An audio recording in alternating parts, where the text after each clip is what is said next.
Every country that has ever fought a war has blood on its hands. But there's something uniquely uncomfortable about examining the war crimes of a nation that has consistently branded itself as the good guys, the liberators, the defenders of democracy, the shining city on a hill. And to be clear, this video isn't anti-American. It's anti-war crime. There's a difference.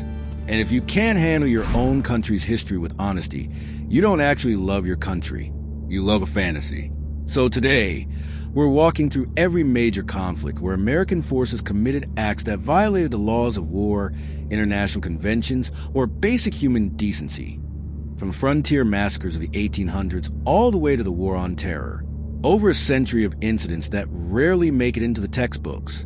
This is going to be heavy. Let's get into it. Chapter 1. The Indian Wars. Before we even get to formal wars against foreign nations, we need to start here.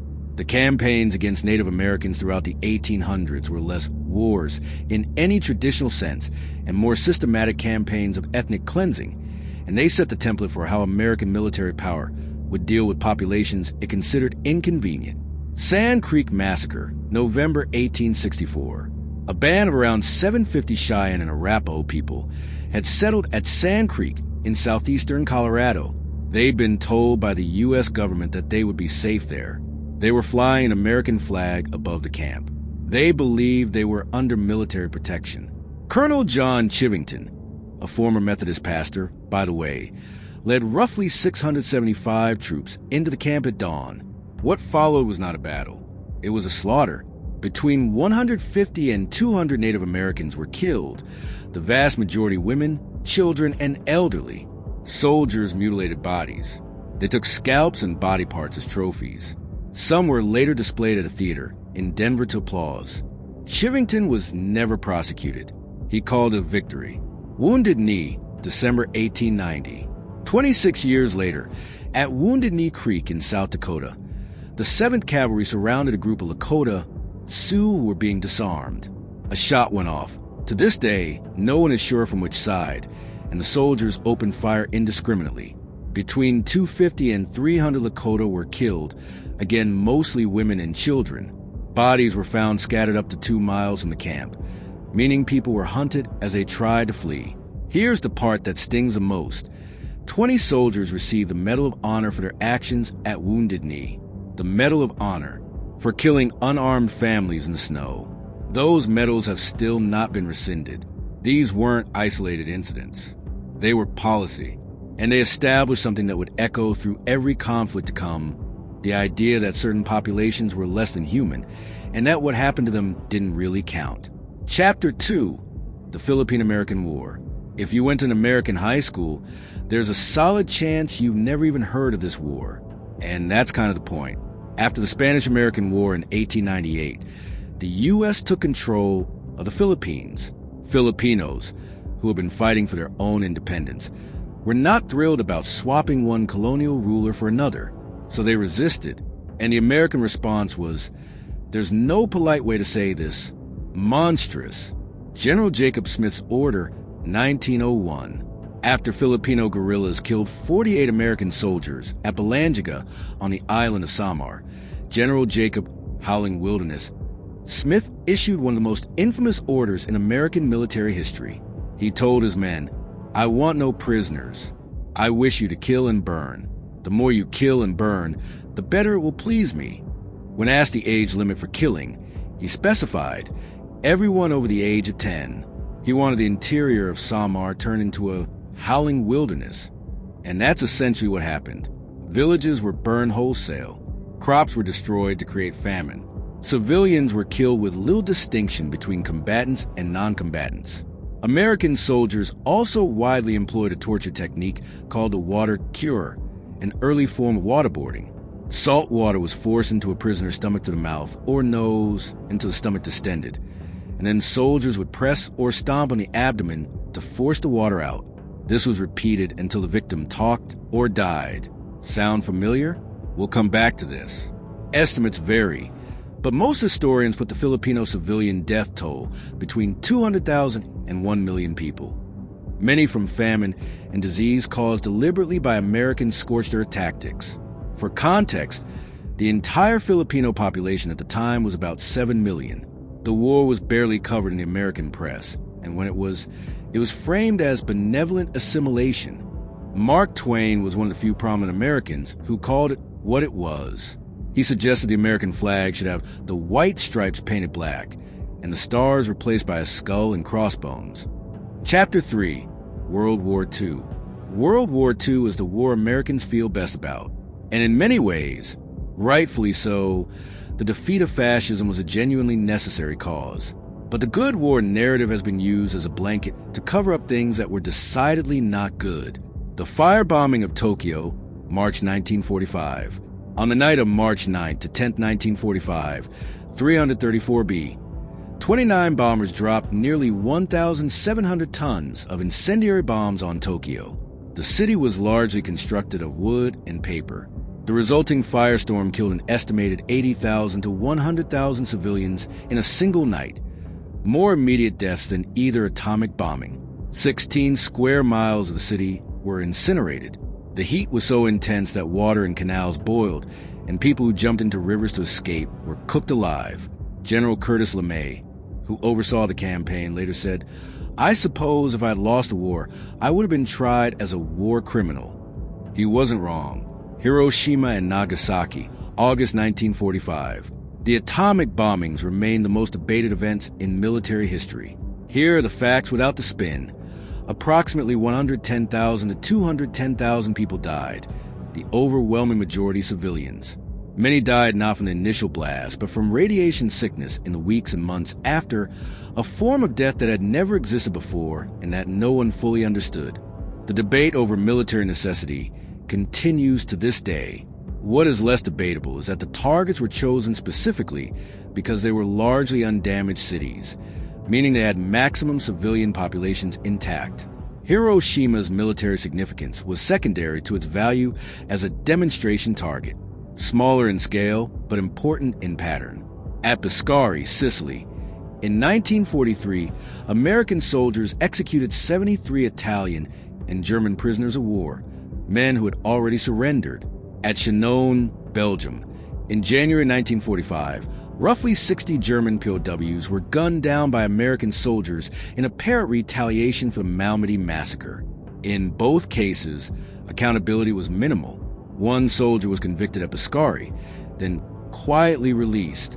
Chenogne was never formally investigated. When American soldiers liberated Dachau concentration camp in April 1945, some, horrified and enraged by what they found, executed SS guards who had surrendered. Estimates range from 35 to 50 killed. It's one of the most morally complicated incidents on this list. These soldiers had just walked through one of the worst places in human history. But summary execution of prisoners is a war crime regardless of what those prisoners had done. The investigation was quietly buried by General Patton. Chapter 4. The Korean War. Korea gets called the Forgotten War. 2. Notice a pattern?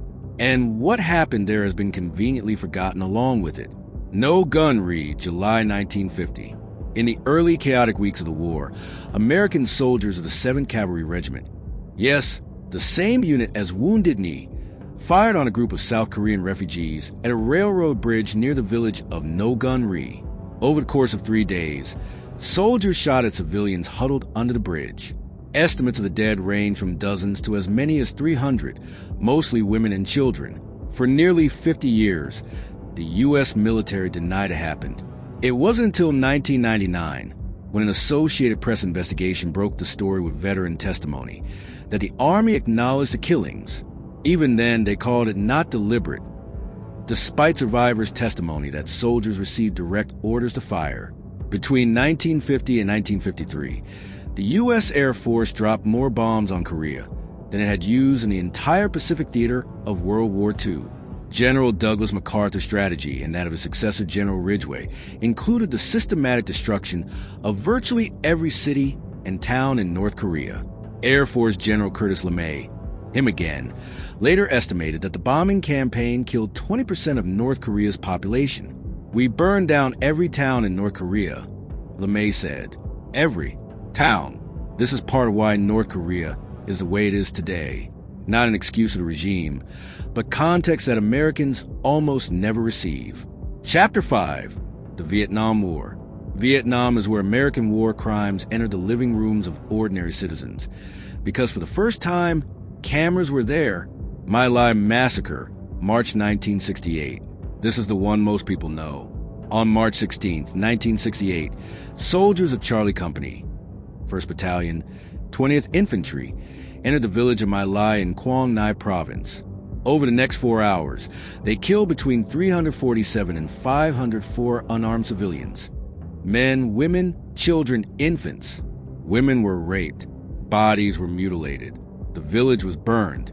The massacre was covered up for over a year until journalist Seymour Hersh broke the story. Of the 26 soldiers initially charged, only one, Lieutenant William Calley, was convicted. He served 3.5 years of house arrest. House arrest for the murder of 22 civilians, which was itself a fraction of the actual death toll. Operation Speedy Express, 1968 to 1969. My Lai got the headlines. Speedy Express was arguably worse. The 9th Infantry Division conducted a 6-month operation in the Mekong Delta that claimed nearly 11,000 enemy kills, but recovered only 748 weapons. Do that math.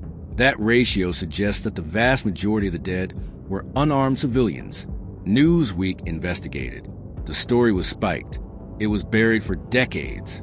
Between 1962 and 1971, the U.S. military sprayed roughly 20 million gallons of herbicides, primarily Agent Orange, over Vietnam, Laos, and Cambodia.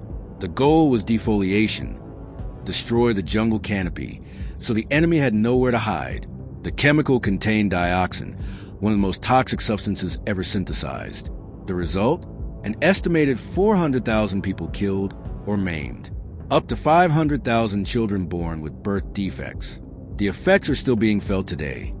Over 50 years later, American veterans were also devastated by exposure and had to fight their own government for decades to get recognition and treatment. The CIA's Phoenix program, officially aimed at neutralizing the Viet Cong infrastructure, resulted in the extrajudicial killing of between 20,000 and 40,000 people. Neutralize was a euphemism. It meant capture, torture, or assassination, and intelligence was often unreliable, meaning many of the dead were simply in the wrong place or were targeted by neighbors settling personal grudges. The program was supervised by William Colby, who later became director of the CIA, an elite unit of the 101st Airborne Division that went rogue in the Central Highlands in 1967. Members of Tiger Force killed unarmed villagers, tortured prisoners, cut ears from corpses to wear as necklaces, and murdered farmers in their fields. The Army investigated, confirmed the crimes, and then classified the report. No one was ever charged. The Toledo Blade newspaper uncovered the story in 2003 and won a Pulitzer for it. Chapter 6. The War on Terror. After September 11th, the United States launched wars in Afghanistan and Iraq and a global counterterrorism campaign that continues to this day, and in the process, many of the exact same patterns repeated, just with new euphemisms. Abu Ghraib, 2003 to 2004. In 2004, photographs leaked from Abu Ghraib prison in Iraq showing American soldiers torturing, humiliating, and abusing Iraqi detainees. Prisoners were stripped naked, stacked in human pyramids, forced into degrading positions, beaten, threatened with dogs, and subjected to sexual humiliation. At least one detainee died during interrogation. The photos made global headlines. 11 soldiers were convicted of various charges. But the officers who created the policies, the memos that authorized enhanced interrogation techniques, were never prosecuted. The architects walked free. The enlisted soldiers took the fall. Remember the water cure from the Philippines? The U.S. government called it waterboarding this time and said it wasn't torture. Over 100 years later, same technique, same denial. Haditha Massacre, November 2005. After a Marine was killed by a roadside bomb in Haditha, Iraq, members of his unit went house to house and killed 24 unarmed Iraqi civilians, including women, children, and a 76-year-old man in a wheelchair. Initial reports claimed the civilians were killed by the bomb itself. It was a lie. Of the 8 Marines initially charged, 1 was convicted of dereliction of duty. No jail time. The families received $38,000 in total compensation from the U.S. government. That's about $1,580 per person killed. 5 U.S. soldiers planned and executed the gang rape of a 14-year-old Iraqi girl, Abir Qasim Hamza al-Janabi, and murdered her and her entire family, including her 6-year-old sister. They then set the bodies on fire to destroy evidence. This was not a battlefield decision. It was premeditated. The ringleader, Stephen Green, was convicted and sentenced to life in prison. He later died by suicide. This case stands as one of the clearest examples of total moral failure in the War on Terror. Nisour Square, September 2007. Blackwater military contractors opened fire in Nisour Square, Baghdad, killing 17 Iraqi civilians and wounding 20. The contractors claimed they were responding to a threat. Every investigation found that the shooting was unprovoked. 4 Blackwater employees were eventually convicted. In December 2020, all 4 were pardoned by President Trump. Between 2004 and the present, U.S. drone strikes in Pakistan, Yemen, Somalia, and elsewhere have killed an estimated 8,000 to 16,000 people. Of those, independent monitoring groups estimate that between 800 and 1,750 were civilians, including hundreds of children. The U.S. government counts any military-age male in a strike zone as a combatant unless posthumously proven otherwise. Read that again.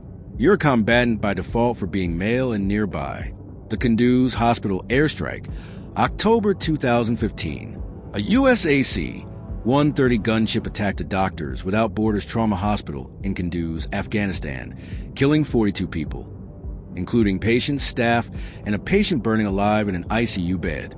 The attack continued for over an hour despite frantic calls from MSF staff to U.S. and Afghan military officials identifying the building as a hospital. No criminal charges were filed. 16 military personnel received disciplinary action. Some got letters of reprimand for destroying a hospital. Wrap up. So, here's where we are. From Sand Creek to Kunduz. From the water cure to waterboarding. From General Smith's kill everyone over 10 to drone strikes that count every military-age male as a combatant. These aren't disconnected events. They're a pattern, one defined by 3 recurring elements. 1. Dehumanization of the enemy population. 2. A command structure that enables or ignores atrocities. 3. A system of accountability that punishes low-ranking soldiers while protecting the people who gave the orders. And maybe the most important pattern of all, forgetting. Half of the events in this video are called forgotten for a reason. A country that doesn't confront its own history is a country that keeps repeating it. Knowing this doesn't make you unpatriotic. It makes you informed. And if we're being honest, actually confronting this stuff is a lot harder and a lot braver than pretending it didn't happen. If this video taught you something or made you uncomfortable in a way that made you think, hit subscribe. We break down history, the real version, with simple illustrations and zero sugarcoating. Drop a comment. Which of these did you already know about and which ones were new? I'll see you in the next one.